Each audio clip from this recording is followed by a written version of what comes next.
Hello, everybody, and welcome to this next episode of Fiberside Chats. I am so happy to have you here today. And my special guest with us for this next episode is going to be Allena Williams of Star Knits. So before we begin, I just wanted to let you know if this is your first time joining us, basically, Allena and I are going to have a little bit of a conversation. We're going to talk a little bit about her business and what got her into the fiber arts. And then if you have any questions for either of us, feel free to go ahead and put them in the comments. And then at the end, I will read them off to her or answer them myself if you have a question for me. Okay, so welcome everybody. Thank you again so much for coming. And of course, to my special guest, Allena, thank you. Oh, thank you. So so to get started here, for those of you that don't know about Allena, like I'm really not familiar with some of the products you have. So I'm really excited to be able to talk to you today because I know that you are a project bag maker. And so I'm really fascinated about project bags, right? Because when we first start off with our crocheting or knitting or whatever kind of projects we get into, we might start off with like a grocery bag, right? And so we're just going to kind of use whatever we bought the fiber in, and then it kind of sits there. If we went to a knitting store, maybe they have a nice knitting store bag for us. But eventually, we decide, okay, like this is something that we like. And now we want to have something that we're going to put our yarn in, our fiber in, our tools in. And then these project bags become very special to us, and it becomes almost part of, I think, the joy. Like there's stitch markers that are fun to use with your project, but it's also picking the right project bag. So I'm really curious if you could let us know, like, what kinds of project bags do you like to create? How did you get into project bag making? Anything that you want to tell us about your project bags? I'm really curious about them. So my mom always sewed when I was younger. Like she made those dresses for us, and was always sewing. So I kind of knew how to sew when I was younger. And so then as I got older and I learned how to knit, I was teaching knitting at a local yarn store when I lived in Johnstown, and I wanted to give my students a Christmas gift because it was Christmas time. So I actually made some stitch markers for them the first year, and then the second year I made a modified version of this, which is my yarnlet bag. So I make bags for everything. Since then, this was a long time ago. You don't have to reveal how long ago if you don't want to. For a while, but so I made them presents, and then they liked it. So the yarn store wanted to have some to sell, consigned them, and it just kind of started from there. And then it was basically I wanted bags to take my knitting or crochet or my spinning around with me. So since then, things have evolved, and I have set dimensions and stuff of things that I make. So but yeah, so that's how I started. The very first project bag was for your students then? You didn't make any, because I know you said that you were teaching knitting. So did you make any for yourself before you gave them as gifts, or was this just an idea you had and then you're like, wait, I'm gonna make this? No, I did make them for myself, and I had a drawstring one, but the not mass market, but the when I started really making them, it was as gifts, and then people really liked them because we were young. I was just not just married, but we'd been married for a couple of years, and we had little kids, and I was teaching, and that was a way to make some money. And so I didn't have a ton of money to give things, but I had fabric and I had a sewing machine, so that's how it happened. So now, what things were you making? Because obviously if you have the sewing machine, you have the fabric, and I know that you said that your mom was making clothes. Did you make clothes too, or was there anything that you made before the project bags that you had the fabric for, quilts and things like that? Or yeah, was it just a tool collector? No, I had it for my husband was in the military, so he our first anniversary, maybe he got me a sewing machine, or my birthday, I forget, from the PX, and I mainly used it to sew patches on his BDUs.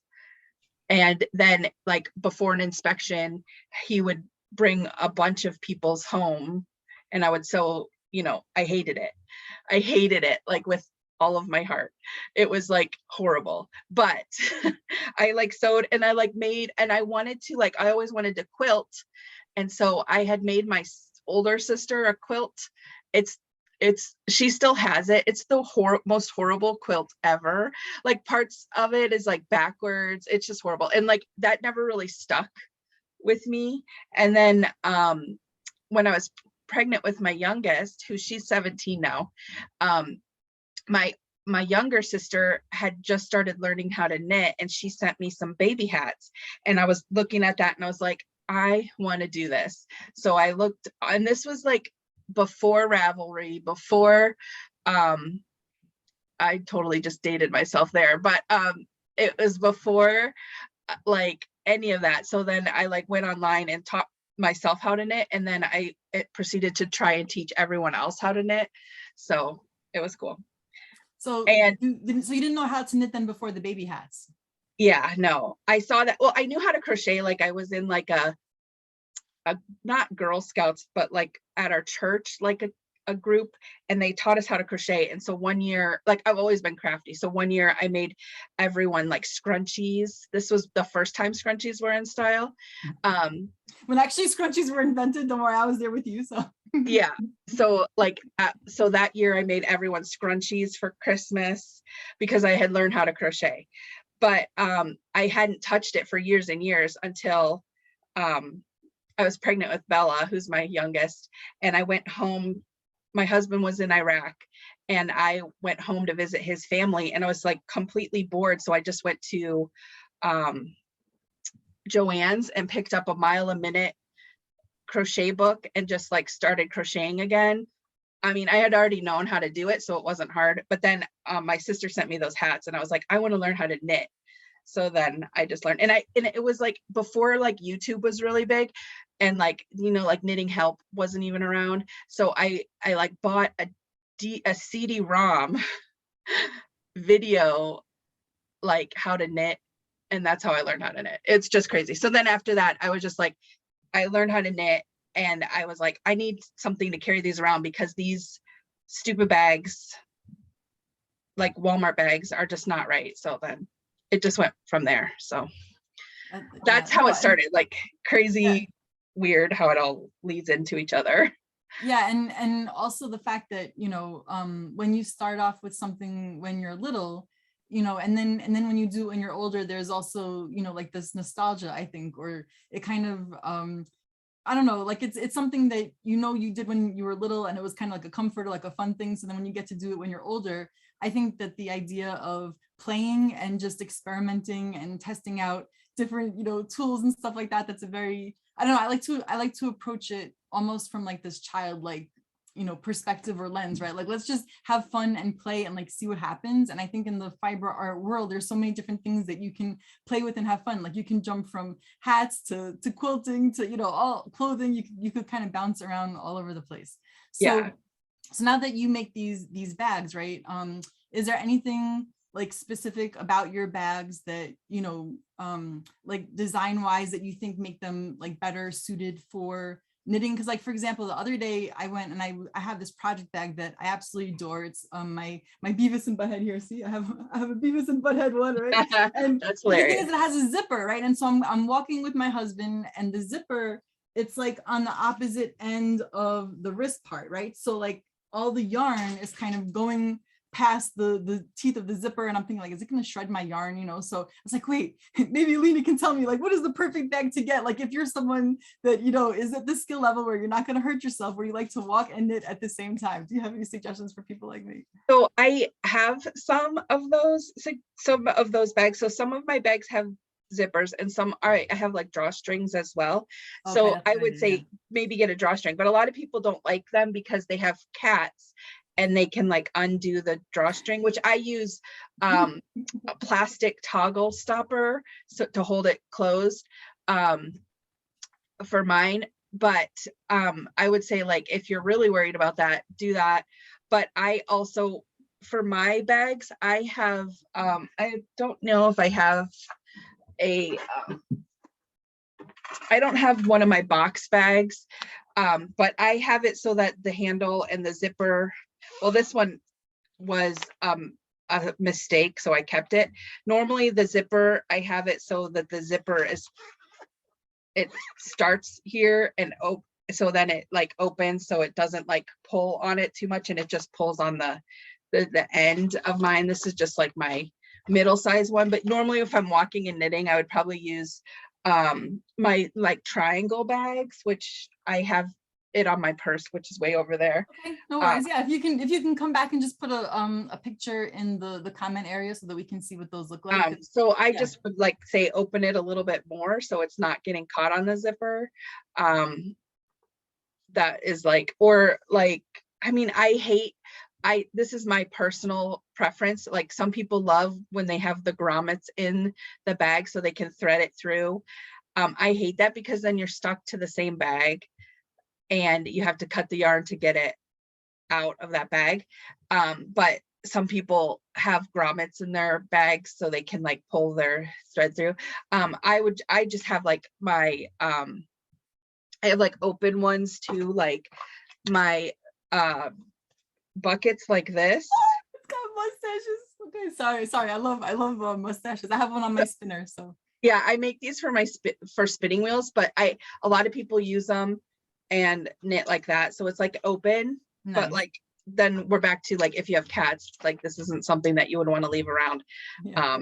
But you know, stuff like that. Here, you know, here's a great idea, right? You have those bags, and then when you're not using them, then you have a bigger bag like those Russian nesting dolls, you know. Then you have a bigger bag that you put into that's a cat-proof bag. So you have one for when you're like on the go moving, and then one to like. I do have those. I have like bigger bags for like sweaters and Afghans and stuff. So yeah, that would be funny if they had like lemon or like citrus print on it, because I know my cats hate the smell of lemon, so that's like a good deterrent, you know, to use. Yeah. So that's just for me, like, and I try to put the zipper or the handle on the side where the zipper, like you pull it open from, and I have my windows open, so if you see something moving, it's a balloon that I got for Mother's Day. No worries, you're good, it's good, like so nice out, so I like opened all the windows. And no problem. Yeah, I know in Rochester it's been you know, snowing like up to maybe like a couple of weeks ago, and then it went 80, and now it's just like raining again. So we had our spring and summer, and now we're back to rain, so I totally get it. It's nice out. I live in Wisconsin, so it's been the same. Like this past weekend, it was like so hot. It was like 89. I was like, this is the worst ever. Like I am not a hot weather person. I like the cold weather because then you can wear your knitting. And so now, are you someone that likes to change up the projects that you work on based on the season? Because I feel like there's certain projects that I really enjoy working on, maybe more during like the winter months, and then during the summer months I kind of like to switch it up, maybe to do socks or things that are a little bit smaller, so I'm not like draping blankets and sweaters and things like that over myself while I'm working. So are you a project switcher by season, or do you just go one project all the way through? I am not an all the way through person, but I am not a season changer either. Like I just kind of knit or crochet or spin whatever I want and then go from there. Though it kind of is seasonally, because when summer comes around, I'm like, oh, I need to finish that tank that I've been working on for however long. And so I pull that out to try and finish that. But I am like a very much like, oh, new project type of person. So I like change, but I usually always have like socks or a shawl on the needles or hook to take around with me, like a smaller project, and then I have bigger projects at home. It just kind of depends on what I'm feeling like making. Oh, look, your cat's in the background. Oh yeah, that little guy, he's Gurpus. Yeah, he's so my cute. He's my little buddy today. But yeah, so no, definitely with the projects, not necessarily like seasonal for me, but I feel like I have to have one project that's always on the go, like socks, and then I have to have something that's maybe more complicated that really involves like my concentration. And I feel like the socks are good because then you can like bring them for watching TV or spinning, you know. So there's different levels of focus that I need for different projects, but definitely the idea of knowing that there are bags out there that are meant for, you know, people to actually like work while you're holding your yarn and it's not Yeah. going to snag it is awesome. So Yeah. thank So you even for like sharing that. well, even like these small ones, you can put, I make them so the handles you can put and then still walk around and it's just open. These ones I make are my basket lines. So they're made with like canvas. Sometimes it's outdoor canvas. So they're like outdoor proof, if that makes sense. Okay. So they won't get like super dirty and they're like mildew resistant and stuff because it's like outdoor fabric. But oh, so kind of like the upholstery fabric that you might use like on a lawn chair or something like that. yeah. Oh, And cool. some of it is just heavy duty duck canvas, like different kinds. Like I just try and find fabric everywhere I go. But like these are my baskets. So this is the smallest one. It's my yarnlet. And then I just have like bigger and bigger sizes. But I originally I started the line for my spinning to hold my fiber. But like, as you can see, I have socks in this one right now. So it's just a good like yarn bowl that doesn't break. Cause I've had a couple that I've broken and it just is so sad. So that is like one thing that I do. Like I have stuff for like everything because I knit, crochet, spin, and weave. So I make bags that I think are useful. And a lot of my bags, like my drawstrings and my pockets, have pockets in them. My wedge is, I call them pockets because they're basically just like pockets. But I have pockets as opposed to inside pockets, right? Right. Yeah. Because like how many times are you going somewhere and you need pockets? Definitely, And so, always, yeah. yeah. And so like I do that with my bags because I'm like, I wish I had something to hold this in there.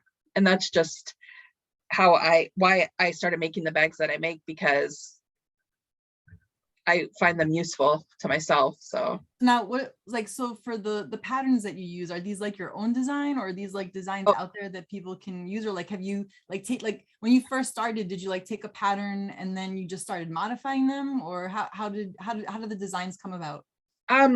I think when I first started, I looked for some patterns, but they didn't make sense. You know, like you can find a million tutorials on Pinterest and whatnot on making a box bag or making a drawstring bag.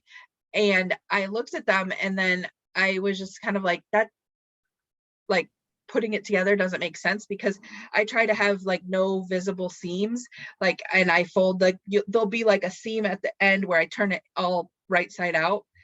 And so then, but I fold it over so you don't have like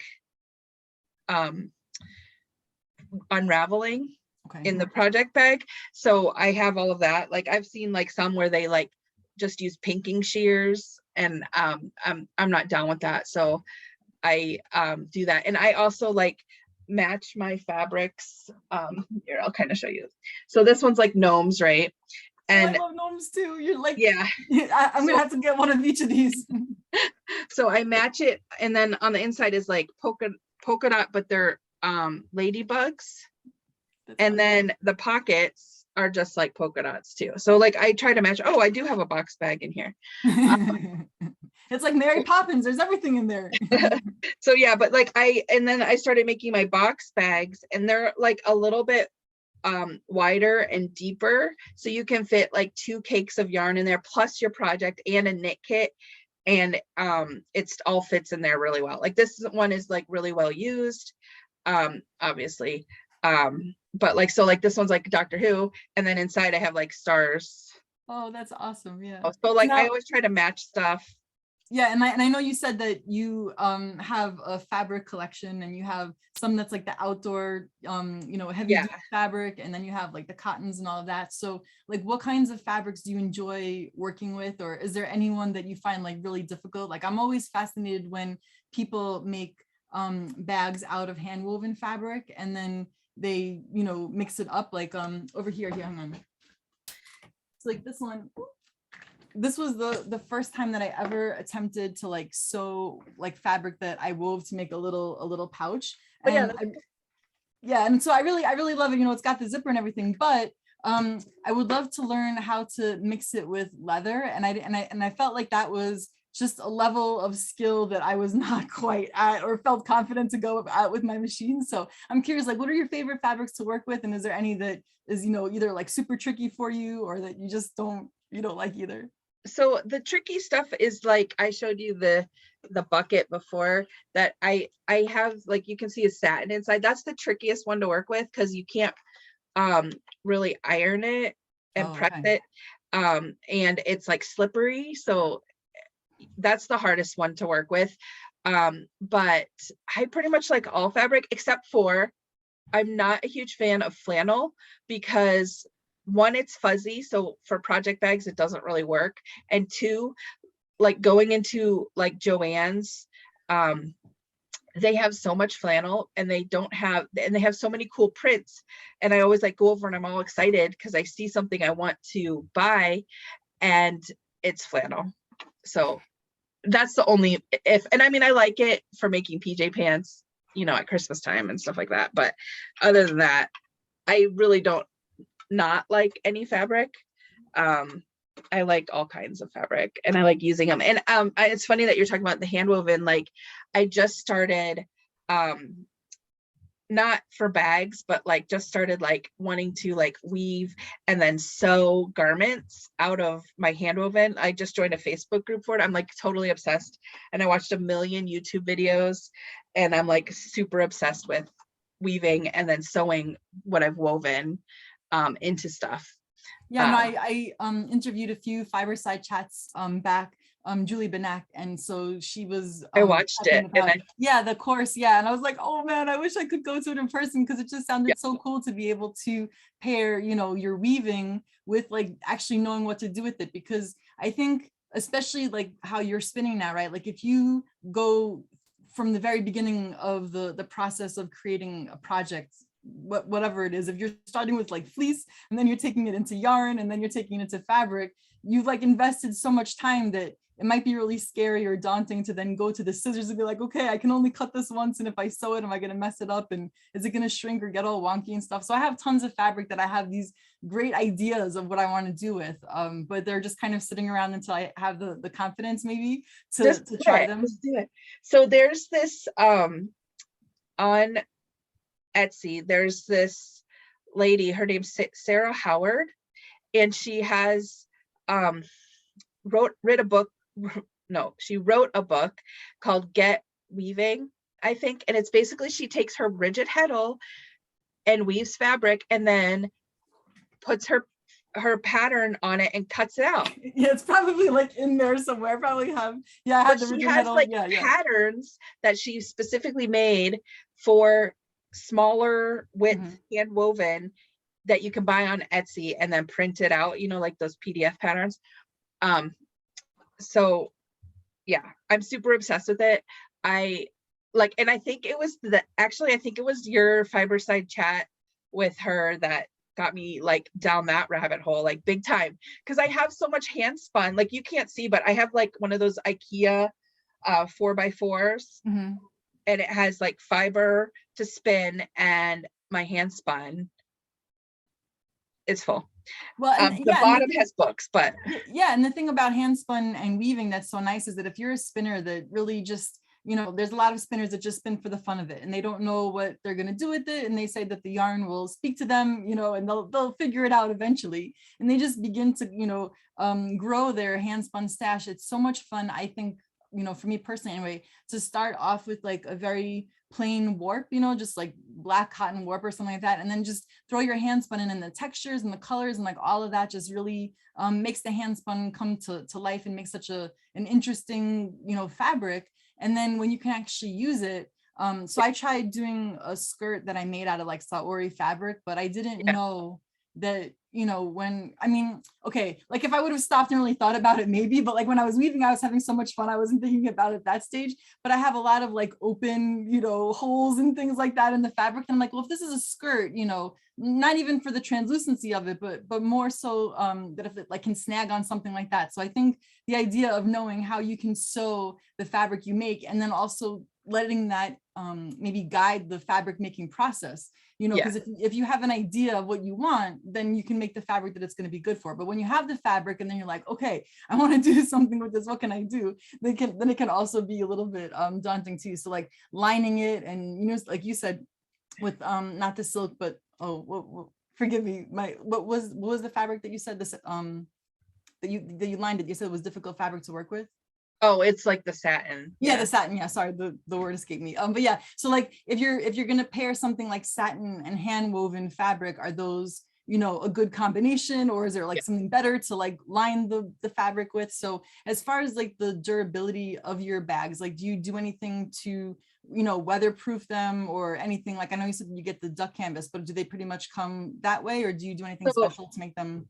So the basket line is not machine washable, because it's like not machine washable fabric that you get, like you shouldn't wash it.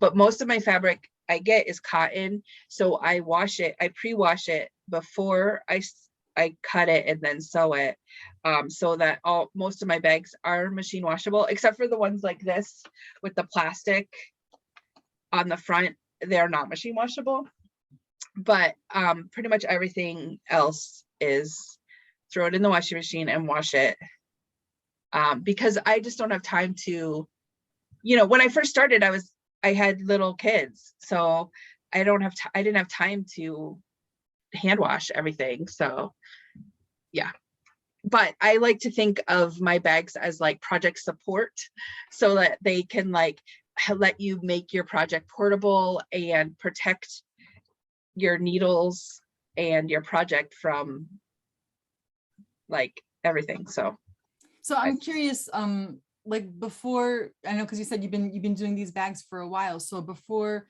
COVID, were you actually, you know, selling your bags in person, or like were you going to in-person events, or have you only been, you know, selling your bags online? Just because for me personally, I think once you get to a level of stash acquisition where you realize you can't get possibly any more fiber, because you know it's just you're not going to be able to spin it all, you're good with the yarn, then I think it becomes almost like a fun memento to be able to pick up a bag or stitch markers, and then you like have these memories of getting the bags from those places. So were you ever involved in any of the in-person events? Yeah, so I it's been about 8 years maybe I've been doing different shows.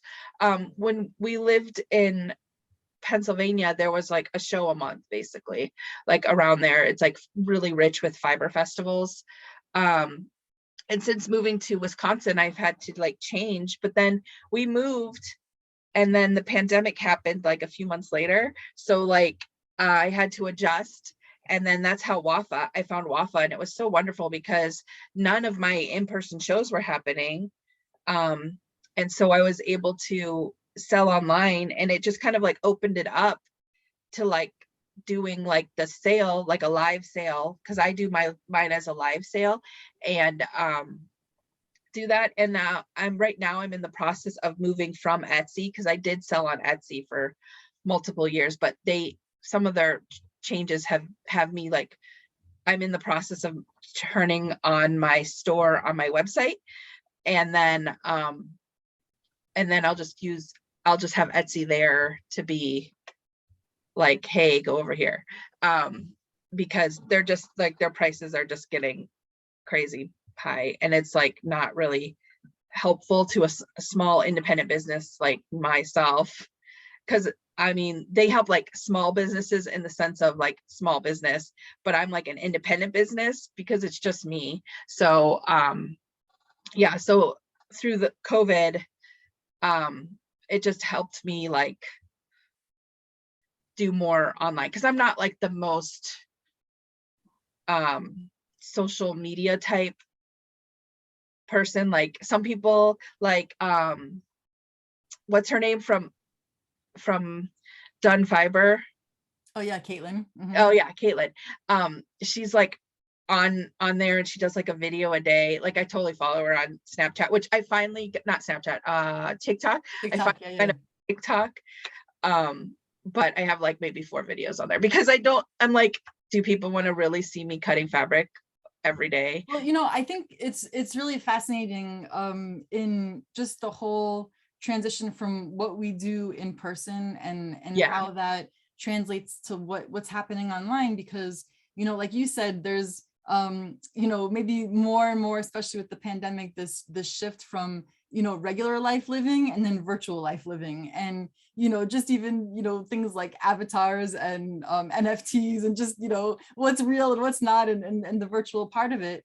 But yeah, I think it can be really difficult for creators because there's, you know, this equation, well, if I have X amount of likes or if I have X amount of followers, then that means I'm successful. But, you know, the numbers don't necessarily, you know, indicate if someone is making a good product or not, you know, like just because someone is good at the video part, but then like, what if you're someone that's making a really good product? How do you transition if you're not someone that's like, hey, you know, like, check this out, I'm, you know, comfortable in front of a camera. And I think that can be really difficult. And I think one of the things too that I really liked about Instagram was that you could just put up pictures and that was enough. Like, you didn't have to do video stuff. Maybe like, and that's YouTube mainly where, yeah, where the YouTube was like where the video people went, you know, maybe TikTok was like the younger kids went, and like I was comfortable with, you know, Facebook and Instagram. But now even just like going through a feed and seeing, okay, so at least like 50% is advertisements, fine, whatever. But then it's like 25% of the rest of it is, you know, what your friends are like associated with, and it's not even people you follow. So it's like, well, of course your numbers are going to go down if no one can see you. So I think it's such a booming industry trying to help people figure out how to even do stuff online. But it's like, I don't want to be, you know, on Instagram and Facebook and doing all of this stuff. I want to be creating. And so how can you marry the idea of being a creator and making, and then, you know, like I know you were saying too with Etsy and the challenges that is to an independent artist, especially because like if you don't have templates that you're downloading or downloadable goods, like if you have to physically make something, it's not like you're getting your hours back in the day, you know, like it still takes you the same amount of time. The materials are probably going up, right, with the cost of everything else going up. So it's very difficult to kind of figure out that balance, I think. So it's one of the things that's really nice though, that I agree with you, is that having the Wool & Fiber Arts Group is a wonderful place where we know that we can go, and it's like there's going to be the people that we want to see, you know, that's the place where you can go to, and you know that there's going to be knowledgeable people about how to, you know, fix things. If you break your sewing machine, I'd be like, oh no, what did I do? You know, I went down the Staten Road, please, you know, Allena, help me. And I think that that's a wonderful part. But I know, so you make the bags, right? But like, what do you do with the yarn that you spin?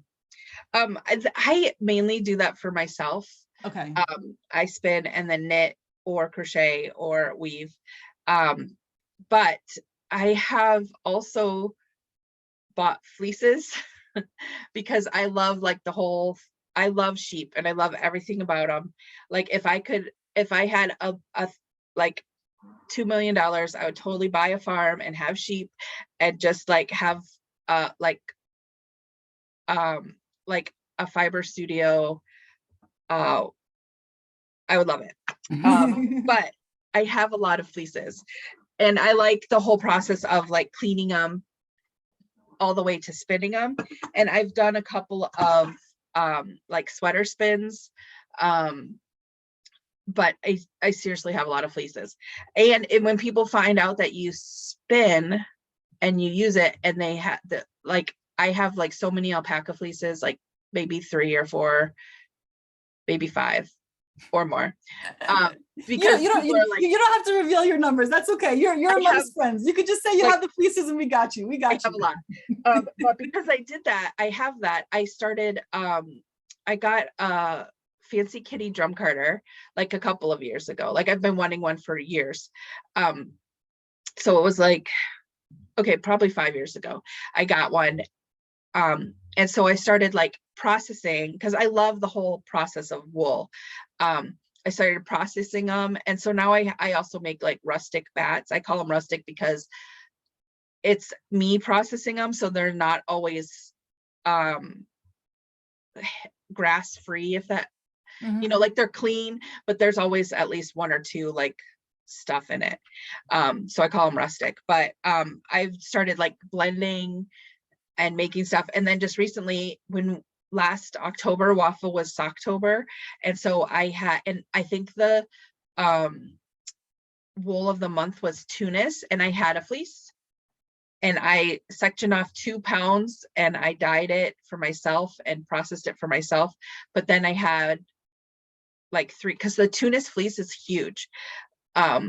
Like you figure like some fleeces are smaller. It was like an 8-pound fleece. It was huge. Wow. So after cleaning it, I like just had it in, I have it in a Rubbermaid tote. So then I like pulled it out because this October was Tunis and I have this fleece. So I like dyed it and then I like processed it and I had like nylon and like mint top and I made like a sock blend bat system. I have one that I like haven't finished processing. I have, Ooh, I love that color. Can you tell I it matches my know, wall? I love green and I think I'm gonna like spin it for myself, but this one is Tunis and Firestar, because that's like nylon, so it's gonna be good for that. And I think I have some mohair that I think I want to try blending with a fiber. But I just love the whole process of blending. So like that's one of those things, like I have so much of it. I'm trying to like use some to get rid of it. I think I'm gonna spin this one for myself because I love the color so much. I think, and yeah, and as a maker, you know, that's the thing that I have such a hard time with, and I'm curious how do you do this, or like how do you you know, work through those feelings, right? Because like everything that you make, it's obviously, you know, your imagination, your creativity, like all of that stuff is kind of coming from your mind through your body. It's you're using your time, and then you make this thing and you think it's like so wonderful, but then it has to go out the door to someone else, you know, whereas maybe if you're a shepherd and you're shearing the fleece off the sheep, yes, you fed the sheep and you know you took care of it, but it's not like you're cutting your own hair to donate, you know. It's like there's more I think of yourself that you're putting into your artwork. So do you find that it's difficult to make bags and then kind of have them go out the door, or to make bats and then say, okay, like someone else can enjoy this, I don't need to? Or do you just find yourself being like, oh, this is so good, I can't give it away? Kind of to a point, but then like when you're at a fiber festival or you're doing an online one, like those people that are watching or coming to your booth, they're like your kind of people, so they get it, they're exactly like you. So then when you see someone who's like, because I'm pretty nerdy, so I'll have like Doctor Who or like Marvel or Harry Potter or Star Trek, if I can find the fabric. Like I don't print the fabric, I just buy licensed fabric.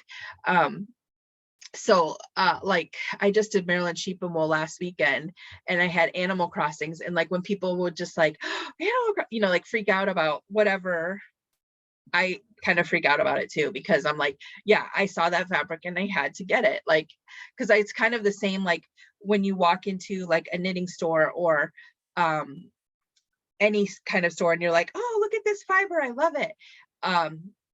You know, it's the same for me when I go into a fabric store, because I'm like, oh, I love this. This would be a great, you know, whatever. So I just buy it. And I do like small run fabric. So I'll just buy a quantity of the fabric and then make as many bags out of it as I can.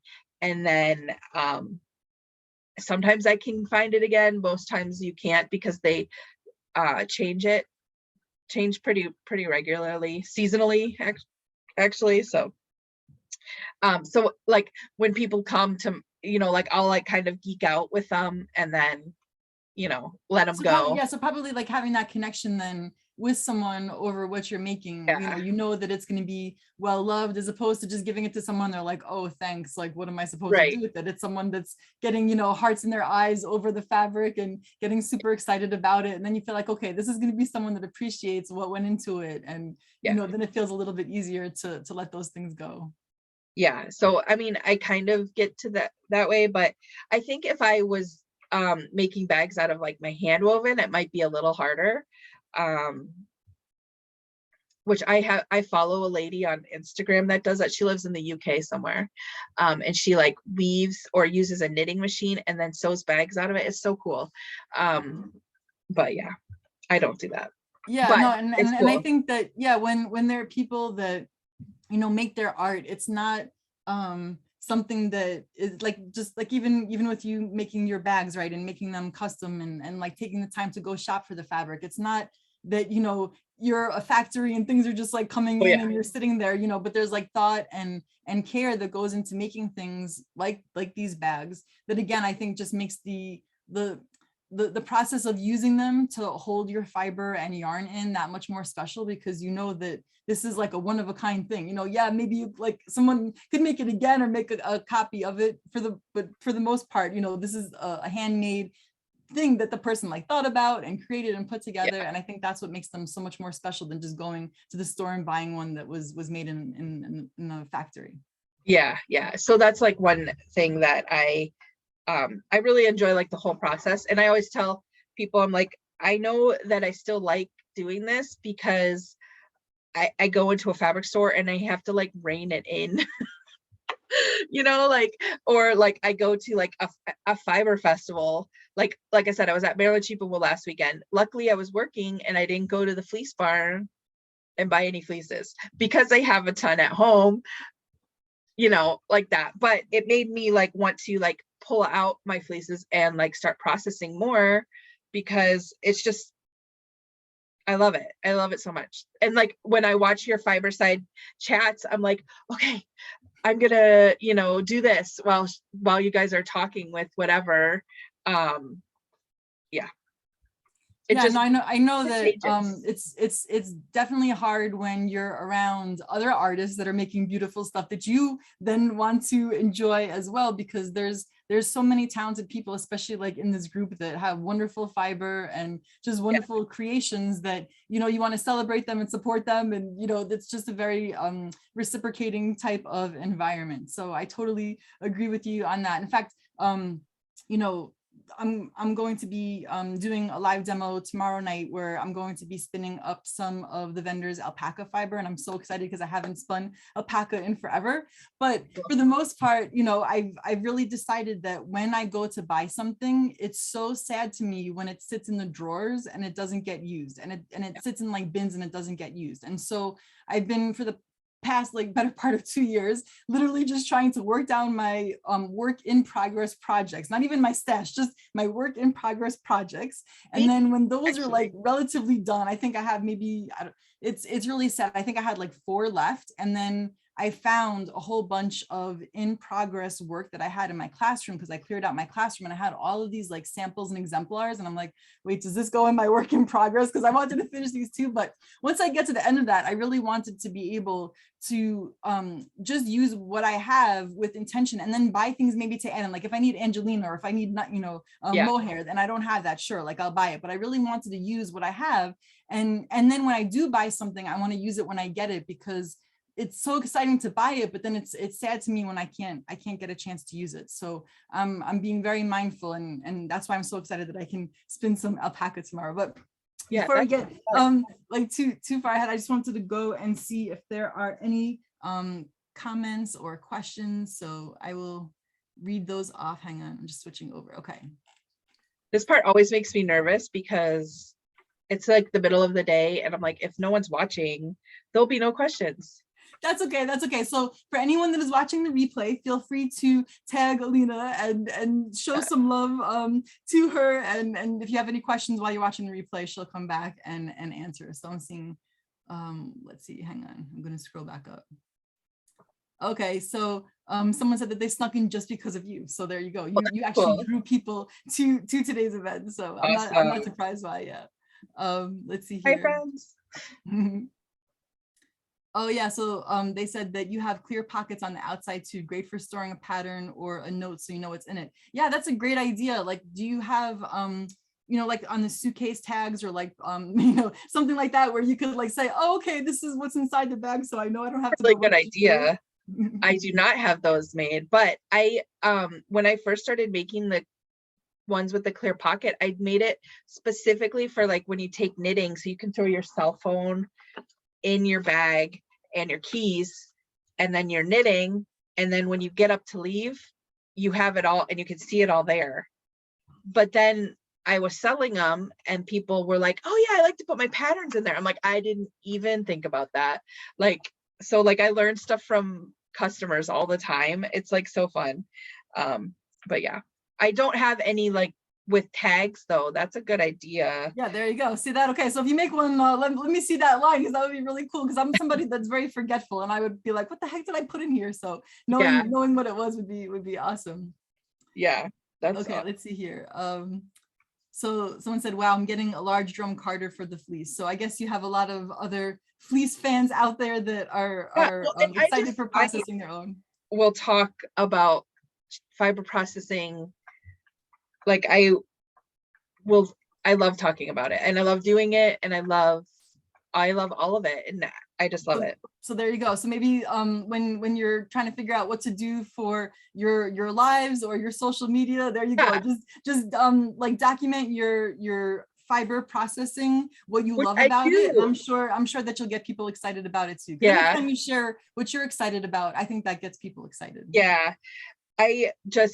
I don't have, I have like all my fleeces are clean now, so I don't have the like whole like cleaning part to do, but I can always do the dyeing and then the fiber processing, which I have done a couple of lives in Wafa.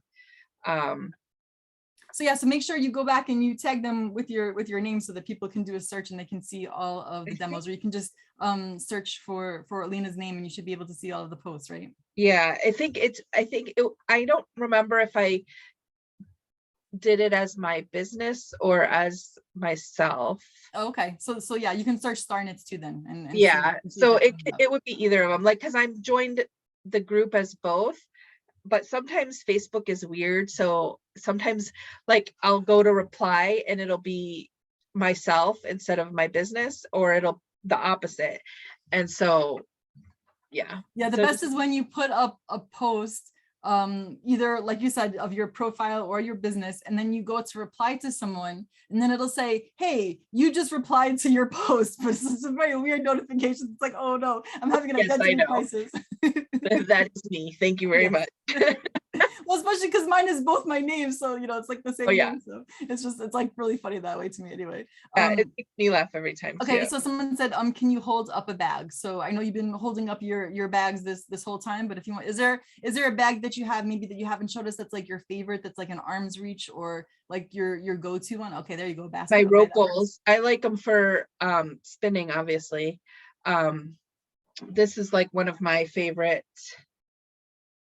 Wait, so you didn't weave that then? That's like, no, I sewed it. It's with rope, and then I try to use all the fabric I have. Okay. So rope and fabric. This was like my prototype, the very first one I made. So it's kind of like not as good as the ones that I make and sell. No, that's cool. It looks like those newspaper like wrapped baskets. So that's that's really awesome. And then I think my other go-to is my box bags, which I already talked about. Mm-hmm. But like I said, it fits, you know, two cakes of yarn inside. If you can see, there you go. And then my project's in there, and I don't know, can you hear the jingle? The jingle. So I have like a Altoids tin with all the stuff in it. So oh yeah, so so someone said your bowls are amazing. I use them for non-fiber things. And also it was Angela, and she said that she is at school, but she snuck out just to see you. So that's awesome. And then she loves the rope bowls too. Yeah, so for my stitch markers, because I was doing those tins too, right? But a while ago, many moons ago. So I guess like you were saying before Ravelry in the before times, I went to England, and there was this market that I went to, and they had these cool coin purses. So there's like this little leather that is coin cool. purse. And so what I love about it, okay, like first of all, he's got like a little mouth with the tongue. I don't know if you can see as I'm dropping. Yeah, that's awesome. Out. But then I have like all my stitch markers in there, and it's great because then like it's just the clamp kind, you know, so I don't have to like open anything and lose the top. I don't know. I literally for the past week, I probably have gone through from my socks like at least 3 or 4 needles that have like fallen out of my bags because of like puncturing the fabric. So I definitely need to get one that's a little bit sturdier and not. Well, there's that too. I also make double pointed needle protectors, which you can use with your circulars. Oh, okay. And then they just snap around there, so then they won't poke through your bag. Yeah, I need like an iron, you know, line, something like with the interfacing, but I mean, like I think they could still poke through it, but not as much. But I have like seriously, like, because I use everything that I make, like, and I also like So I have like an answer for everything. So if you have a question, just ask and I will let you know what I do. Okay, Which isn't sounds good. always like 100% what everyone likes, but like, you know, like some people don't like zippers because their stuff gets caught on it. But I'll show you like one way to zip with your project in there. Just put your finger on the zipper inside and then just like zip it up. So then Oh, yeah. your knitting won't get caught or crocheting. Wonderful, wonderful tip. So there's a tip for you. There you go. There you go. Thank you. Thank you for sharing that. Well, I really appreciate you lending us your time. It was so fascinating to hear about like all of your bags and the different features that they have. So thank you so much for sharing them with us. And if you have any final closing words, is there anything else you would like to let people know? I know you said you're transitioning from Etsy to your website. So if there's any other information that we should know about? I don't think so. Thank you for tuning in. It was a lot of fun coming and talking. I wasn't sure what we would talk about, but we didn't have a problem, you know. Well, just for those people that are watching, I do like to keep it a little bit, you know, organic. You know, I don't want to have a list of questions ahead of time. Just I want to know what the person does and kind of get to know them more as a person. Because I think, you know, when there are the live sales, people get like really nervous, you know, the vendors get really nervous because you feel like, okay, like this is work, you know, and I really have to, you know, be on camera and be on point and I have to remember everything and, you know, do everything in like the right order and that sort of thing. But I think getting to know the people that create the things that we love to buy and use is just a great way to, again, make it feel more like a community, to know like, oh, okay, hey, this is like a person that actually, you know, likes the same stuff that I like, and they're, you know, using materials in a really novel way, and I want to support them. So I think it's a great way where we can kind of get to know each other a little bit better outside of the sale part, but at least getting to understand, you know, how you like to work and think as an artisan. So again, thank you so much. And for those of you that would like to know for the next Fiberside chat, I'm going to be having it. Let's see, wait, hang on. I just want to double check the date here. Hang on. Okay, now my calendar just totally disappeared. All right, I will post it in the comments the date. I believe it's going to be next Monday at 1 p.m., but I'll double check. And it's going to be with Keba of the studio at Innisfree.